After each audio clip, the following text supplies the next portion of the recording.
El juicio contra Atahualpa. Francisco Pizarro y sus aventureros, luego de un dramático viaje, llegaron a Cajamarca y asesinaron al rey que estaba en guerra. Atahualpa fue su víctima porque no entendía el requerimiento leído por Valverde, que tradujo Felipillo, o quizá Martinillo. Pizarro era un hombre ignorante, pero valiente y astuto. Era hijo ilegítimo de un gentilhombre español y una mujer de la clase más baja.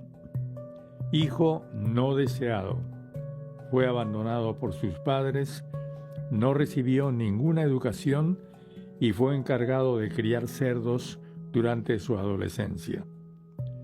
Apenas pudo, salió de Extremadura, enrolándose como soldado en una compañía hacia Italia, y pasó allí varios años. Se convirtió en lo que hoy se llama un soldado de fortuna. Y como muchos jóvenes de su tiempo, se fue, apenas pudo, al denominado Nuevo Mundo. En 1513 acompañó al gobernador Alonso de Ojeda en el saqueo de Uraba. Hizo parte de la expedición de Hernán Cortés, siguió a Vasco Núñez de Balboa en el descubrimiento del Mar del Sur y participó también en las expediciones de Pedro Arias en Panamá. Así fue formándose, sin erudición, pero endurecido por el sacrificio y con una gran experiencia sobre la psicología y la conducta de los hombres. Ya tenía una considerable fortuna y gran prestigio antes de emprender su viaje al Perú. Ante la indiferencia y rivalidad con el gobernador de Panamá, y apoyado por sus socios Luque y Almagro, Pizarro viajó a España luego de su primera incursión en Tumbes y logró entrevistarse con el mismo emperador. Consiguió un gran éxito después de las descripciones que hizo del Perú. Fue nombrado gobernador, capitán general y adelantado de todos los territorios que pudiese descubrir y conquistar. Ya no dependía del gobernador de Panamá y podía reclutar sus propios aventureros dispuestos a nuevos saqueos. Y así Pizarro llegó al Perú. La estratagema que usaron él y el cura Valverde para capturar a Atahualpa es bastante conocida. Y vamos a leer el requerimiento de los saqueadores. El requerimiento que leyó Valverde decía: de parte del rey don Fernando y de su hija doña Juana, reina de Castilla y León, domadores de pueblos bárbaros, vaya expresión, domadores de pueblos bárbaros. Y este era un documento oficial del Imperio Español.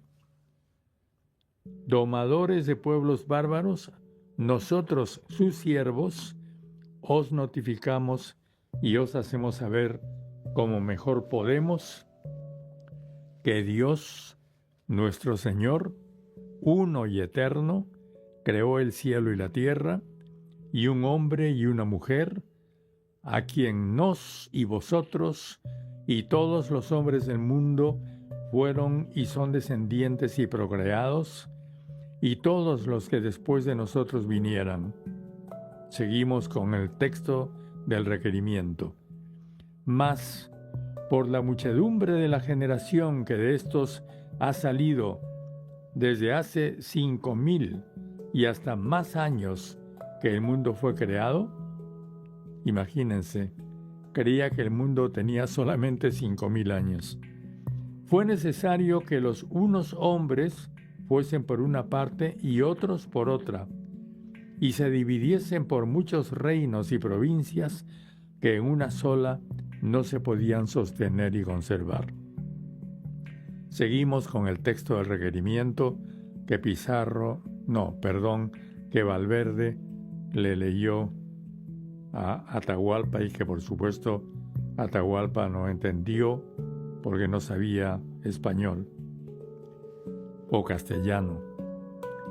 De todas esas gentes, Dios nuestro Señor dio cargo a uno, que fue llamado San Pedro, para que de todos los hombres del mundo fuese Señor y superior, a quien todos obedeciesen, y fue cabeza de todo el linaje humano, donde quiera que los hombres viniesen en cualquier ley, secta o creencia, y dióle todo el mundo por su reino y jurisdicción, y como quiera que él mandó poner su silla en Roma, como el lugar más aparejado para regir el mundo, y juzgar y gobernar a todas las gentes, cristianos, moros, judíos, gentiles, o de cualquier otra secta o creencia que fueren.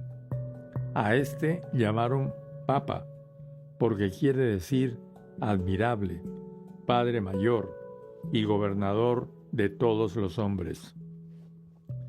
A este San Pedro obedecieron y tomaron por Señor, por Rey y superior del universo los que en aquel tiempo vivían, y asimismo han tenido a todos los otros que después de él fueron elegidos al pontificado, y así se ha continuado hasta ahora y continuará hasta que el mundo se acabe. Y seguimos con el requerimiento. Uno de los pontífices pasados que en lugar de éste sucedió en aquella dignidad y silla que he dicho, como Señor del mundo, hizo donación de estas islas y tierra firme del mar Océano a los dichos rey y reina y sus sucesores en estos reinos, con todo lo que en ella hay, según se contiene en ciertas escrituras, que sobre ello pasaron, según se ha dicho, que podréis ver si quisieseis.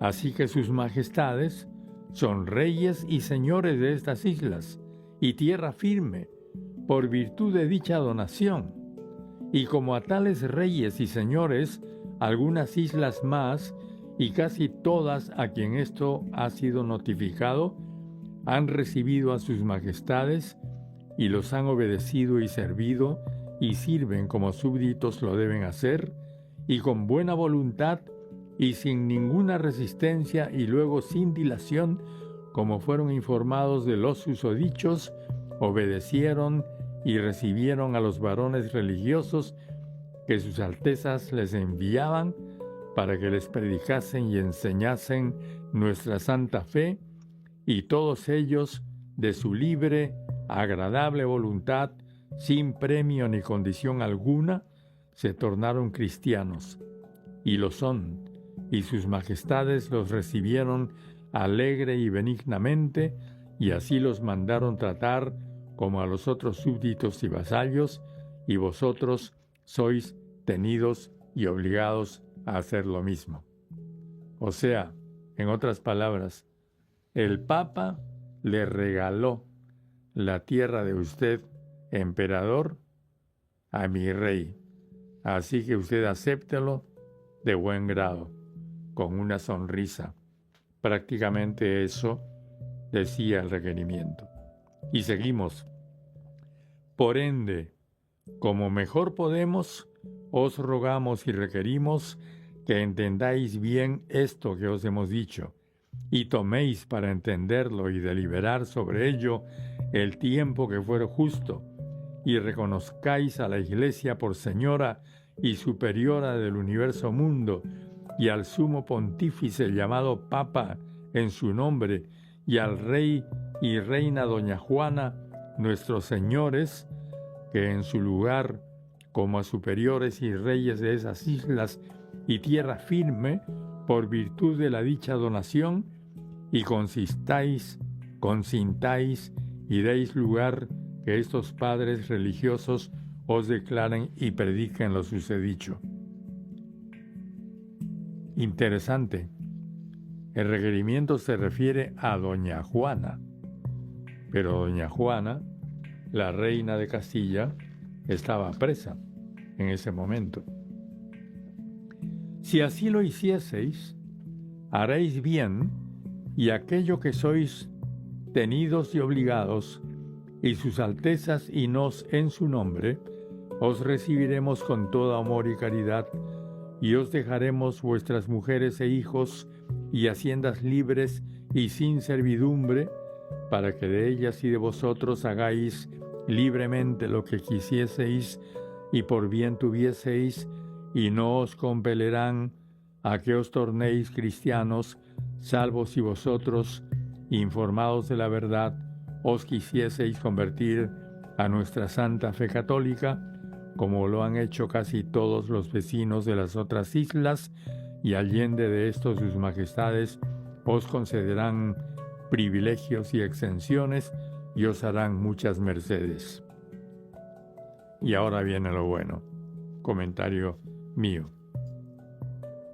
Y así, si no lo hicieseis, o en ello maliciosamente pusieseis dilación, os certifico que con la ayuda de Dios, repito, con la ayuda de Dios, nosotros entraremos poderosamente contra vosotros y os haremos guerra por todas las partes y maneras que pudiéramos, y os sujetaremos al yugo y obediencia de la Iglesia y de sus majestades, y tomaremos vuestras personas y de vuestras mujeres e hijos, y los haremos esclavos, y como tales los venderemos y dispondremos de ellos como sus majestades mandaren, y os tomaremos vuestros bienes, y os haremos todos los males y daños que pudiéramos, como a vasallos que no obedecen ni quieren recibir a su Señor, y le resisten y contradicen, y protestamos que las muertes y daños que de ellos se siguiesen sea a vuestra culpa y no de sus majestades, ni nuestra, ni de estos caballeros que con nosotros vienen. Y de como lo decimos y requerimos, pedimos al presente escribano que nos lo dé por testimonio signado, es decir, firmado, y a los presentes rogamos que de ello sean testigos. Y este requerimiento, que fue una institución desde el siglo XVI, necesitaba ser leído en presencia de un escribano. Y en este momento, Francisco Pizarro ya tenía un escribano disponible que tomó nota de esta ceremonia. Los recién llegados eran caballeros. Los reyes de esos caballeros eran domadores de bárbaros. Habían recibido las tierras de los naturales en donación. Y si esa leyenda no era aceptada, los bárbaros, es decir, los indígenas, serían domados mediante la esclavitud de sus mujeres e hijos por los caballeros. Y además, los invasores sostenían que sus crímenes no serían culpa de ellos, los esclavizadores, sino de los esclavizados, las víctimas. Así se instauró la lógica invertida que subsistiría en América y en el Perú hasta la época republicana. El requerimiento o notificación y requerimiento que se ha dado de hacer a los moradores de las islas en tierra firme del mar Océano que aún no están sujetos a nuestro Señor fue redactado por el teólogo Juan López de Palacios Rubios en 1512 por orden de Fernando de Aragón. Era parte de las leyes de Burgos y fue una respuesta del rey al sermón de Montesinos y las denuncias de Bartolomé de las Casas. Curiosamente, el mismo rey que daba oídos al fraile Bartolomé, que fue incluso nombrado defensor de los indios, autorizaba este engendro. Era la mentalidad de la época, que duró 300 años y yo diría todavía dura en nuestras repúblicas, que usaba al mismo tiempo la invitación y la amenaza y autorizaba la depredación. Los actores del drama. Hay muchas versiones contradictorias e impregnadas de hispanismo o indigenismo sobre este dramático acontecimiento. Desde la condena de Washington Irving y otros autores hasta las justificaciones de Raúl Porras Barrenechea. Distingamos los actores. Dos príncipes en disputa, Huáscar y Atahualpa. El primero, perdedor, capturado y mandado matar por el segundo, victorioso, ahogándolo en un río. La corte de Atahualpa, mujeres y niñas que le adoran y creen ciegamente en su carácter divino. Los guerreros de Atahualpa, confrontados al sorpresivo terror de los caballos, las armaduras, los perros, la pólvora de las armas de fuego que ellos no tenían, un poder sorprendente e inexplicable en ese día trágico del 16 de noviembre de 1532, en que mueren por millares. Pizarro, astuto, pero también temeroso, ante la multitud armada que protegía al rey, él mismo, limitado por las reglas que le habían impuesto desde la matriz monárquica y que lo obligaban a una apariencia, al menos apariencia, legal. Según Lorente, de ánimo irresoluto y débil en las cosas de gobierno, falto de principios, Fray Vicente Valverde, culto e ilustrado, a diferencia de Pizarro, otro astuto que no duda en ser autor y protagonista de una trampa para capturar al rey, secuestrarlo, someterlo con argumentos falsos. La banda de Pizarro, hambrientos de oro y temerosos de que otro ejército de apoyo, el de Rumiñahui, venía al rescate del rey secuestrado desde Huamachuco en el norte. El hidalgo y capitán explorador Hernando de Soto, que se hace amigo de Atahualpa, parte con su gente hacia el norte en busca de Rumiñahui y regresa después de comprobar que no había tal tropa que venía a salvar al rey y manifiesta su desacuerdo con la ejecución de Atahualpa. La banda de los almagristas, a quienes nada importaba sino el oro, disgustados por su rol secundario y menor en la repartija. Felipillo y Manuelillo, los adolescentes intérpretes, tallanes, miembros de un pueblo que quería venganza después de haber sido destruido por el rey cautivo. El pueblo indio, aterrorizado y desorientado al comprobar que su rey no era divino como creían, sino mortal, vulnerable ante los dioses o demonios llegados de algún lugar ignoto. Un juicio de 9 meses. Sebastián Lorente hizo una reconstrucción del juicio en su Historia de la Conquista del Perú. Raúl Porras hizo lo mismo en su obra Pizarro. Vamos a glosar estos textos. Capturado el Inca, Pizarro no podía asesinarlo sin más ni más. Como enviado del rey, debía tener una justificación para la eliminación de su secuestrado. Tenía que cuidarse de las represalias indígenas y de sus propios socios díscolos y conflictivos. Transcurrieron 9 largos meses desde la captura. Atahualpa promete pagar su libertad con oro. Durante ese tiempo, el oro, en forma de joyas y obras de arte, empieza a fluir hacia Cajamarca y es fundido por ignorantes que desconocen su inmenso valor cultural.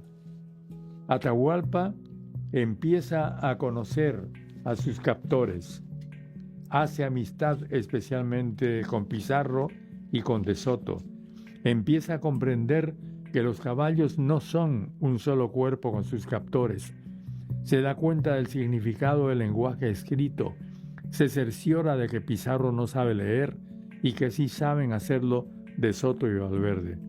pero De Soto está ausente y Valverde es su enemigo. Pizarro es el jefe, sin duda. Es presionado por la banda de Almagro y por su propia banda, que quiere la repartición del botín de una vez, cuanto antes. Entonces decide organizar un juicio contra su víctima. Se nombra un fiscal acusador, testigos, jurado y defensores. Según Marmontel, el consejo juzgador estuvo formado por los guerreros castellanos más antiguos. Según Lorente, se nombró un tribunal compuesto por 2 jueces que eran Pizarro y Almagro, 2 letrados, 3 procuradores, fiscal, escribano y defensor, y fueron escogidos 10 testigos, 7 del servicio español y 3 extraños, quienes fueron examinados mediante un interrogatorio diseñado por Valverde. Se eligió a Felipillo como intérprete.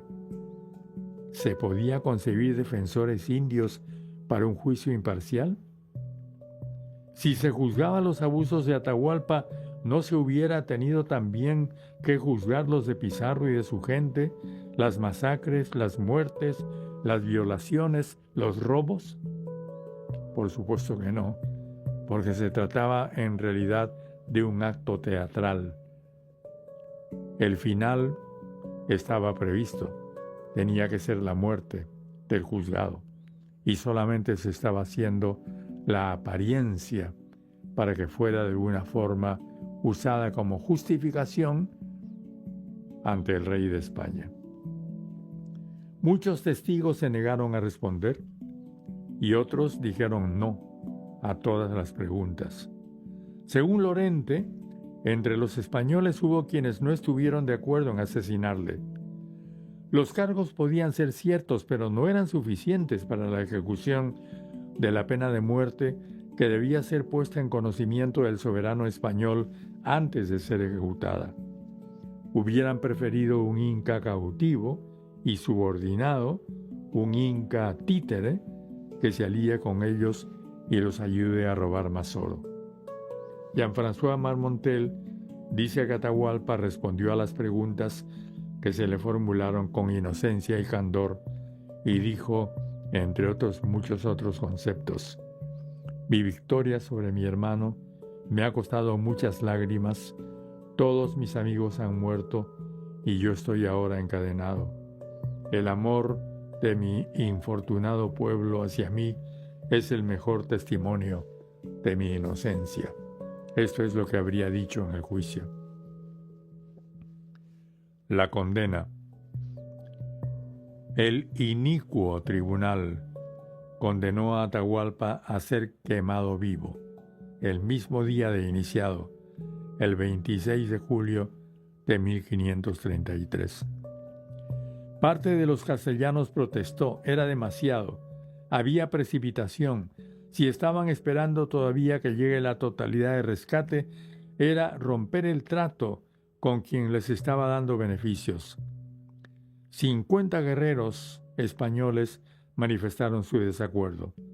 En todo caso, se ofrecieron a cuidar del cautivo hasta que se le envíe a España. Se solicitó entonces el voto de Valverde, y este, calculador, frío, como sería después el visitador Areche con Túpac Amaru, Valverde dijo que había causa para matar a Atahualpa. Entonces, en realidad, el que determina la muerte de Atahualpa no es solamente Pizarro, sino sobre todo un cura, Valverde. La noche del 29 de agosto de 1533, después de 9 meses y medio de cautiverio y a los 73 días de distribuido el rescate, Atahualpa salió al patíbulo a pie, llano en andas y encadenado. La hoguera ya estaba preparada. Valverde lo chantajeó diciéndole que si se bautizaba no sería quemado, sino solo estrangulado con el garrote. El rey cautivo aceptó y pidió que protejan a sus hijos. fue ahogado por el verdugo mientras los españoles rezaban el credo y el escribano anotaba el acto. La mayor parte de historiadores condenan este juicio amañado. Describen con horror la carnicería contra los indios valiéndose de arcabuces, caballos y perros, las violaciones contra las niñas a la corte femenina de Atahualpa, el incumplimiento del convenio de rescate por libertad, un acto de barbarie de parte de quienes se decían civilizados y cristianos. Se dice que no se puede trasladar los valores del siglo XX o XXI a la realidad del siglo XVI. Se olvida que en el siglo XVI ya había renacimiento, ciudades libres, repúblicas autónomas, reinos que no eran teocráticos como Castilla, monarquías sin Inquisición. Varios siglos antes, Marco Polo había establecido relaciones amistosas con el Gran Khan. El veneciano no era un saqueador, era un comerciante respetuoso, capaz de asombrarse ante una civilización distinta. No fue esa la actitud de Pizarro y su banda de saqueadores. Las justificaciones de Porras Barrenechea. Raúl Porras Barrenechea, llevado por su hispanismo, justificó el crimen allá por los años 40 del siglo pasado, el siglo XX. Escribió que Atahualpa ganaba tiempo y conspiraba, y hubiera hecho peores atrocidades contra Pizarro y su gente, estando libre y poderoso, porque incluso, versión no probada, acostumbraba a beber chicha en el cráneo de su hermano victimado.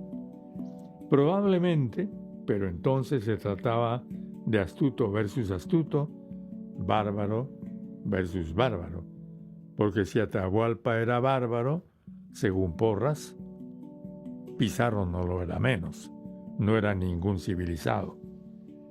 Al exagerar el rol de Pizarro hasta convertirlo en fundador del Perú y de la América moderna, Raúl Porras trató como heroísmo lo que era en realidad sacrificio y aventura de él y similares aventureros y soldados de fortuna, llevados no por el ideal del conocimiento del mundo, sino por la angurria y la codicia. Los invasores aprovecharon la guerra civil que estaba desarrollándose, construyeron alianzas con los enemigos de los cusqueños y fueron elaborando su victoria. Su alianza principal fue con los huancas y cañaris. Hubiese sido imposible que el pequeño ejército de Pizarro, aun con perros, caballos y arcabuces, elementos desconocidos en estas tierras, triunfase sobre sus habitantes. Percibieron rápidamente que aquí había, debajo de la organización perfecta y paternalista que describen muchos cronistas, un archipiélago de naciones. El dominio de los incas era reciente y débil y tenían muchos enemigos porque también habían cometido tropelías y abusos. Por eso fue que a las pocas semanas de llegar, los europeos ya contaban con miles de combatientes nativos de su lado. La venganza contra la nobleza incaica partió de los pueblos locales. Solo los huancas mataron y quemaron 1 millar de orejones cusqueños. Lograr a esas alturas del tiempo una comprensión cabal de la tragedia de los pueblos originarios a manos tanto de incas como de españoles es imposible. Pero lo probablemente correcto es que debemos abandonar la mitología engañosa de Garcilaso que nos ha llevado a un indigenismo que fue necesario y positivo por varias décadas, pero que hoy es insuficiente para trazar las perspectivas de nuestros pueblos hacia el futuro, a la vez que debemos evitar el retorno a un viejo hispanismo que es la cobertura contemporánea del fascismo colonialista hispánico. La repartija de Cajamarca. La denominada conquista no fue ni desordenada ni tumultuaria. Obedeció a una fría lógica de saqueo. El teniente de escribano general Pedro Sancho, por el señor Juan de Sámano, otorgó un acta de repartición del rescate de Atahualpa el 17 de junio de 1533 ante el muy magnífico señor, el comendador Francisco Pizarro, adelantado lugarteniente, capitán general y gobernador por su majestad de estos dichos reinos, como escribió en un acta de la época. El 18 de junio de 1533, el gobernador Pizarro proveyó un auto para que el oro entregado como rescate por Atahualpa se fundiese y repartiese. Cientos de obras de arte desaparecieron para siempre en el fuego de los hornos. Se repartió oro, plata, perlas y esmeraldas dadas por Atahualpa. A la iglesia le tocaron 90 marcos de plata y 2.220 pesos de oro. Francisco Pizarro se quedó con 2.350 marcos de plata y 57.220 pesos de oro. A otros 163 españoles de caballería e infantería se les repartió sumas que oscilaron entre los 7.000 y 11.000 pesos de oro, 90 y 360 marcos de plata. Todo sumó 40.860 marcos de plata y 971.125 pesos de oro. Se le dieron 20.000 pesos a la gente de Diego de Almagro, 15.000 para los que se quedaron en San Miguel de Piura y 8.000 a Hernando Pizarro para que siga explorando como decían, las cosas de esa tierra.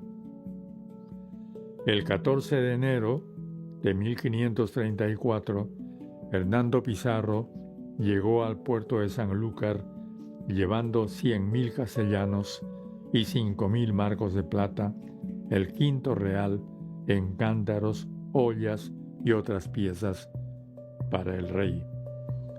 Este ordenó que se aparten las piezas extrañas y que todo el resto se convierta en moneda.